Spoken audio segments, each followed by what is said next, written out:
So when you first started, you were bodyguarding for Snoop. You know, when I first started, I started bodyguarding with Suge. When Death Row started, they didn't really have, they had people that picked Snoop up from his apartment, bring him to the office, do whatever, but I bodyguard when Snoop was at court for the murder. Suge called me and asked me to bring some of the homies to the court because at that time, Snoop homeboys were threatening him. And sure, I'll be up there. So Suge told me to have 13, 15 people, get the homies and have them spread it out each side of the court building, just in case. Nigga, please. I got 7 to 9 niggas and posted. You know, everybody that I knew that was gonna be there if it ever happened, if a fight break out, all mine is standing. So we posted up every day while he was going to trial.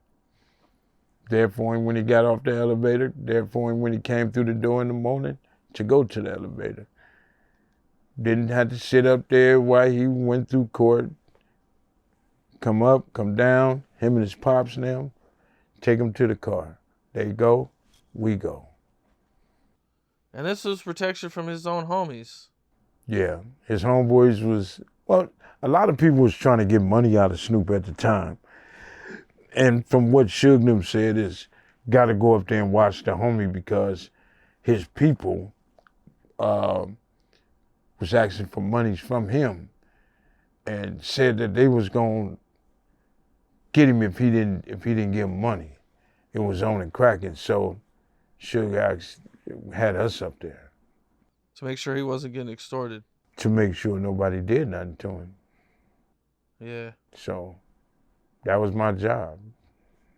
Wow, that's crazy, man. So you do this bodyguarding for Snoop. You know, Snoop beats his case. You know, what do you kind of do after that? After Snoop case was over, back in the hood. Back in the hood doing hood shit. With my baby mama doing my shit and kept it pushing from there. You know what I'm saying? It wasn't about trying to find out where this nigga at and do this and do that. Suge was over there doing him. I'm back in real reality. I'm back living life, hustling like, you know. I've recently seen you and Reggie have linked back up and you guys kind of started doing some interviews again on the Bomb First channel. Yeah. You know, that's good to see, man. You know, I really like your guys' dynamic, you know, because, you know, even though you guys come from the same city in the same environment, you guys still kind of grew up different. You know, he ended up becoming a cop. You know what I'm saying? You were in the streets more. That's when Reggie changed. That's when it was different for Reggie. Reggie was in the hood. Reggie had a father that wouldn't finna let him go down that road. And Reggie went to the academy. If Reggie, and I keep saying this, and I don't know how he would call him, he keeps saying, no, I wouldn't, I don't think I would have. Reggie would have been from the hood. Just like his cousins, his immediate family, they from the hood, he would have been too. He begged to differ, but, you know, I've been knowing their family from day one, since 73. His grandma was on the same block, a door down from us, a house away from us, you know. I know all his uncles, his aunties, and, you know, cousins whatsoever. Grandma, grandpa, all of them. I used to do work for grandma, grandpa. We used to go look for grandpa.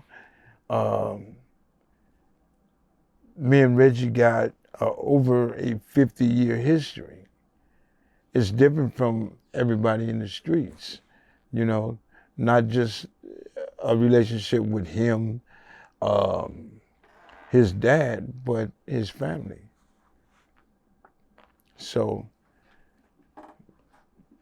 I knew him before he even thought about being a police officer. I knew his daddy before his daddy became a police officer. So, you know, same block. You know what I'm saying? His auntie lived in the house next door, and his grandmama was right next to that. So I'm right there with their family. You know what I'm saying? So it's over 50 years that I've been knowing them on this block. So it's totally different from everybody else. Yeah, for sure, Yeah. man. Well, you guys did the interviews, Yeah. and I believe you guys got a podcast that you Yeah. guys are working on. Still bombing. We just starting it off, and you know, I just hope everything, stay where it's at, stay on that right course. One thing I learned, man, is, you know, it's a snake in the mist everywhere. And, you know, I did the Gangster Chronicles. Not once have I ever took credit for or none of that type of shit. Me and Norm ain't talked since February when this shit first started. Not one time. We ain't said a word. And me personally, that's some bitch shit. You know what I'm saying? So, I had to let that shit go and go the legal way and whatever. So if it don't pan out the legal way, it is what it is. I ain't mad. Gangster Chronicles didn't define me. Gangster Chronicles didn't make me. Gangster Chronicles helped me in a big way. You know what I'm saying? It helped me slow down. My biggest was my grandson, but I chalked Gangster Chronicles, Norm Steele. I chalked that shit up to it is what it is. Now that me and Reggie is trying to put something together, if it was meant, it's gonna happen. What's up? This is Cam Capone. We got more content like this coming soon, so hit that like button, subscribe, and stay locked in to Cam Capone News.